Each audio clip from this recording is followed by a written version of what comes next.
तो जी बहुत बहुत इंतज़ार किया जा रहा था हरियाणा ग्रुप डी का। और हरियाणा ग्रुप डी के फॉर्म अप्लाई भी हो चुके हैं। नोटिफिकेशन तो पहले आ गया था, अप्लाई भी हो चुका है। तो अब वीडियो क्यों बनाई जा रही है समझते हैं। हरियाणा ग्रुप डी में अप्लाई करने से काम चलेगा नहीं। आप इतना बेसब्री से इंतजार कर रहे थे कि फॉर्म निकले, हम अप्लाई करें, ठीक है। तो अब उसके लिए पढ़ना भी पड़ेगा क्योंकि कंपटीशन जो है बहुत तगड़े वाला है। आपको पता है हरियाणा में कोई भी वैकेंसी आए कोई नहीं छोड़ता भाई, सब अप्लाई करते हैं जो जो एलिजिबल होते हैं। और बहुत ही कांटे की टक्कर यहाँ पर होती है, ठीक है। तो यस, इससे पहले हमने एस्टेट की तैयारी करी, बहुत अच्छा रिस्पांस आप लोगों का मिला है। और मुझे पता है भाई हरियाणा में कोई वैकेंसी आ जाए, एस्टेट वाले ग्रुप डी का भी अप्लाई किए होंगे, सीईटी जो सी ग्रुप का हुआ था वो भी दिए होंगे, ठीक है। तो कहीं ना कहीं सबको नौकरी चाहिए होती है, चाहे जैसे भी मिल जाए एक बार स्टार्टिंग के लिए। तो कोशिश सब कोई कर रहा है, ठीक है। तो यस, इसमें मैंने estate plus Haryana group D लिखा है क्योंकि कुछ सब्जेक्ट्स ऐसे हैं जैसे हमारा इंग्लिश हो गया, हिंदी हो गया, रीजनिंग हो गया, हरियाणा जीके हो गया, ये सब स्टेट में भी आते हैं। तो ये उन लोगों के लिए भी सब्जेक्ट्स जो है यहाँ इसमें कवर हो जाते हैं, ठीक है। तो बाकी हमारा मेन फोकस है हरियाणा ग्रुप डी का। ओके जी, स्टार्ट करते हैं। स्टार्ट करने से पहले मैं आपको बता दूं, ये वीडियो बनाने का पर्पज़ ये है कि जो जिनको जानना है कि ग्रुप डी में क्या कुछ है, क्या कंपटीशन है, ठीक है, क्या सिलेबस रहने वाला है, कैसे तैयारी करनी है, तो इसका एक पूरा ओवरव्यू मैं आपको देने वाली हूँ इस वीडियो में। और इसके बाद हम आगे की जो क्लासेज है अपनी वो स्टार्ट करेंगे। ऑलराइट, सो स्टार्ट करने से पहले let me introduce my self. High everyone, this is Avinash Kumari and I warmly welcome you all on this learning platform let's rise. So yes, तो इसमें हम बात कर रहे हैं कि भाई सबसे पहले जो सच्चाई है वो देख लेते हैं इस एग्ज़ाम की। कंपटीशन मैंने कहा बहुत तगड़ा होने वाला है। 15 लाख के अप्रोक्स यहाँ पर फॉर्म अप्लाई हो चुके हैं, ठीक है। इसकी खास बात ये है, ग्रुप डी का एग्ज़ाम है यार, ग्रुप डी जो कि 10th बेस पर होता है।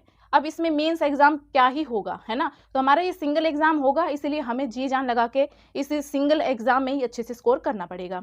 और इसमें कोई एग्ज़ाम है नहीं, तो डायरेक्ट इसी के बेस पे हमारी भर्ती होने वाली है, राइट। जो हमारा हरियाणा ग्रुप सी हुआ था, जिसका सीईटी हुआ था, उसका आगे मेंस जो जो वैकेंसी आएंगी, जो जो पोस्ट आएंगी, उसके अकॉर्डिंग उनका मेंस होता जाएगा, ठीक है, वो आपको पता होगा। ऑलराइट, तो यहाँ पर सिंगल एग्जाम है, ओएमआर बेस्ड होगा और मेरिट के आधार पर यहाँ पर सिलेक्शन होगा। अब हम ये समझे कि परीक्षा की तिथि या अंतिम समय को कैसे यूटिलाइज किया जाए। देखो, परीक्षा की डेट अभी नहीं आई है, लेकिन जो पिछली बार हमारा सीईटी ग्रुप सी हुआ था, जो हमारा ग्रुप सी का हुआ था, अगर हम उसको लेकर चले, उसके डाटा को एनालाइज करें, तो उसमें बताया गया था कि जो हमारा फॉर्म निकले थे उससे 1 से 1.5 महीने के अंदर हमारे एग्जाम करवा दिए गए थे, ज़्यादा वक्त नहीं मिला। तो मान के चलो कि 30 और 15 45 दिन के आसपास का वक्त हमें मिला था, और उसमें ही बच्चों ने अपने जी जान लगा के मेहनत करके अपना स्कोर किया था, ठीक है। तो यस, इसका भी हम मान के चल सकते हैं कि भाई अप्रोक्स 45 दिन मान के चलो, ये तो हैं। अगर पेपर किसी कारणवश एक्सटेंड होता है तो बहुत अच्छी बात है, और टाइम मिल जाएगा तैयारी करने का, तो उसमें कोई दिक्कत नहीं है। पर एटलीस्ट 1 से 1.5 महीने का कम से कम टाइम आप मान के चलो, और इस मिनिमम टाइम को ही आप लेकर चलोगे तभी अच्छे से तैयारी कर पाओगे, ठीक है।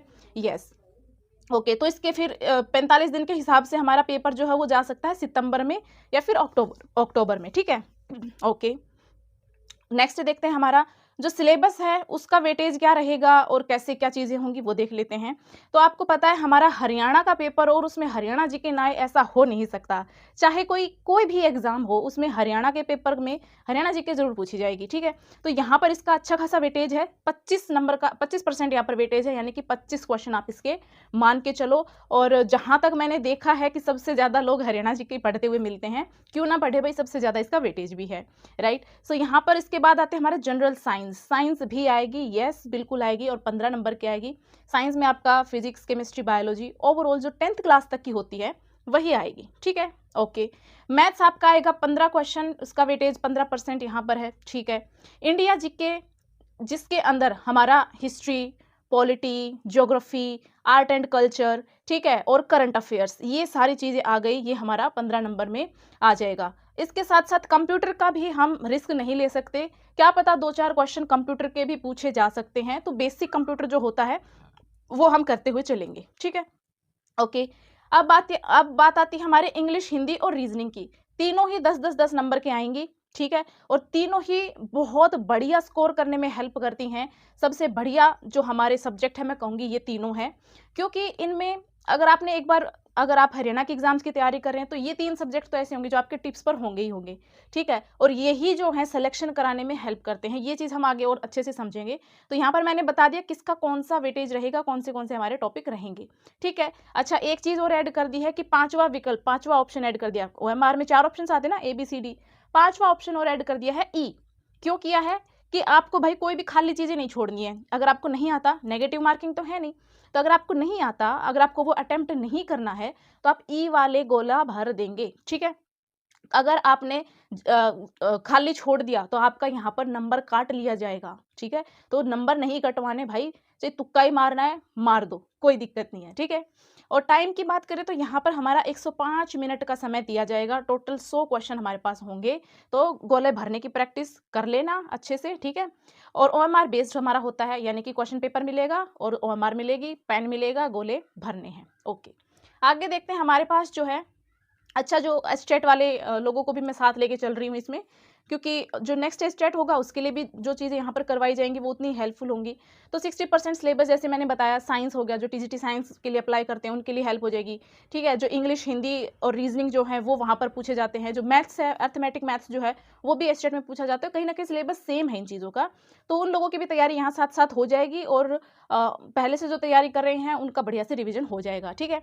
ओके, बस एक चीज़ पर फोकस करें, नहीं भाई ये बात यहाँ गलत लिखी हुई है, सरासर गलत है। हरियाणा जीके पर केवल इस पर ध्यान देने से काम नहीं चलेगा।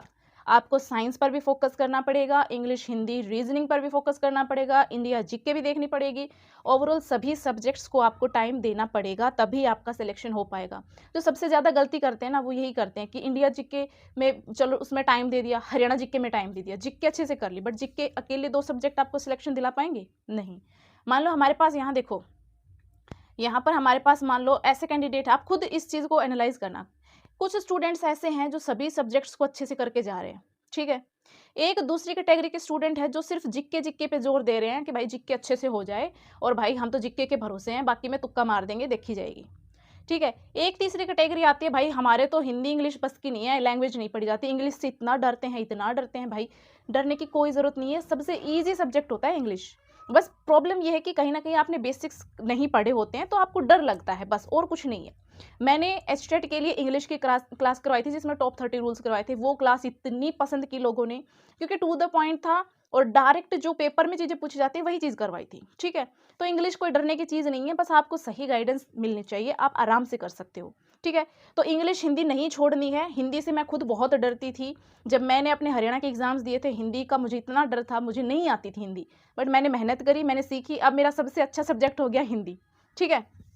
और मैथ्स की बात करी जाए, मैथ्स का क्या होगा कि जो टॉपिक्स हैं, चुनिंदा टॉपिक्स हैं, जो हर एस्टेट नहीं, हरियाणा के हर एग्जाम में पूछे जाते हैं, चुनिंदा अर्थमेटिक के टॉपिक्स हैं, वो आपको आने ही आने चाहिए। नहीं किए हैं तो पहले वो टॉपिक्स करो, फिर डेली उनकी प्रैक्टिस लगाते जाओ, ठीक है? यस।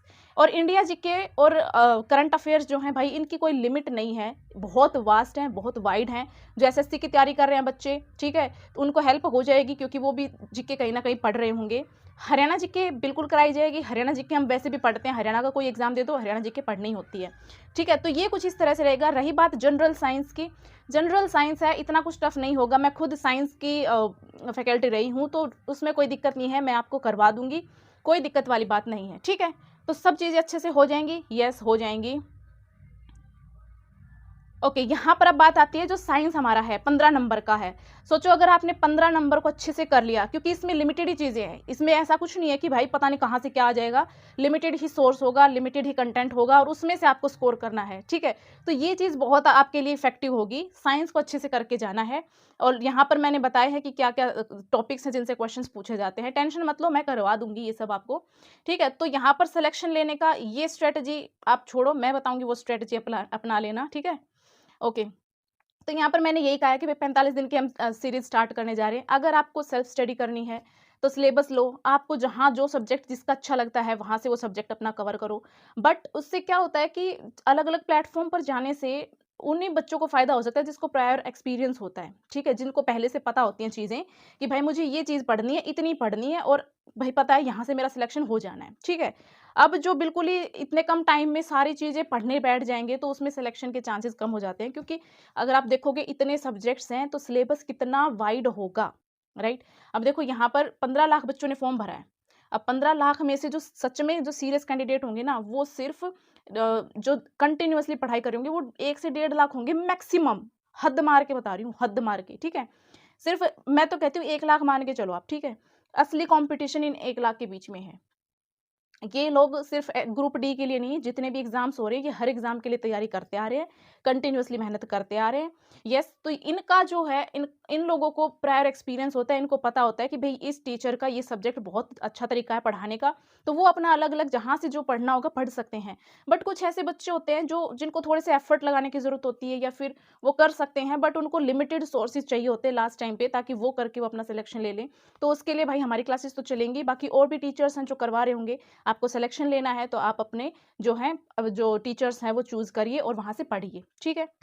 ओके, तो बाकी जो है आपका यहाँ पर डेली 1 क्लास मैं आपको प्रोवाइड करने की पूरी कोशिश करूँगी। डेली नहीं तो हफ्ते में 6 क्लास तो आपको मिलेंगी ही मिलेंगी। इसमें मैथ्स को छोड़ के ऑलमोस्ट सब सब्जेक्ट्स को हम कवर करते हुए चलेंगे, ठीक है? मैंने एसटेट के लिए भी यही करवाया था लास्ट टाइम पर, जो है मैराथन क्लास करवाई थी। बड़ी मैराथन नहीं थी, 5-5, 6-6 घंटे वाली नहीं थी, सिर्फ़ मैक्सिमम 1 घंटे की कोई क्लास होगी। ठीक है, अगर ज़्यादा बड़ी है तो उसके 2 पार्ट कर दिए, वो 2 घंटे की मैक्सिमम, और वहीं से क्वेश्चंस इतने सारे आए हुए थे, ठीक है? तो हम बिल्कुल टू द पॉइंट जो है कंटेंट वो करेंगे, और बिल्कुल शॉर्ट एंड क्रिस्प में जो हो सकते हैं वो सारी चीज़ें करेंगे। पीडीएफ जो है मैंने एस्टेट के लिए भी प्रोवाइड की थी फ्री ऑफ कॉस्ट, जो कहते हैं ना कि बैच वाला जो कंटेंट होता है वो मैंने फ्री ऑफ कॉस्ट करवाया था, ठीक है? तो यहाँ पर भी आपको पीडीएफ्स जो हैं फ्री में मिल जाएँगी, आप अपना प्रिंट निकलवा के रिवाइज़ करना, बढ़िया से एकदम पेपर की तैयारी करना, ठीक है? ओके।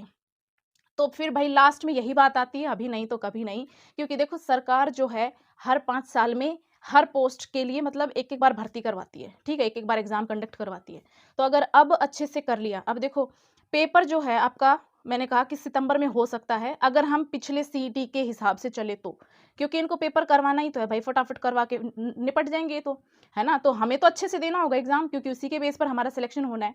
तो सितंबर, अक्टूबर, मैक्सिमम अक्टूबर मान के चलो, अगर कोई दिक्कत नहीं हुई तो, अगर सीईटी वाला पैटर्न फ़ॉलो करते हैं तो उसके हिसाब से तो सितंबर होना चाहिए। बट सितंबर, अक्टूबर मान के चलो, अक्टूबर में कह रहे हैं कि हरियाणा पुलिस का भी एग्ज़ाम हो सकता है, उसको लेके बात चल रही है। तो सितंबर मान के चलो, तो आपको इस टाइम में ही अपना अच्छे से करना होगा।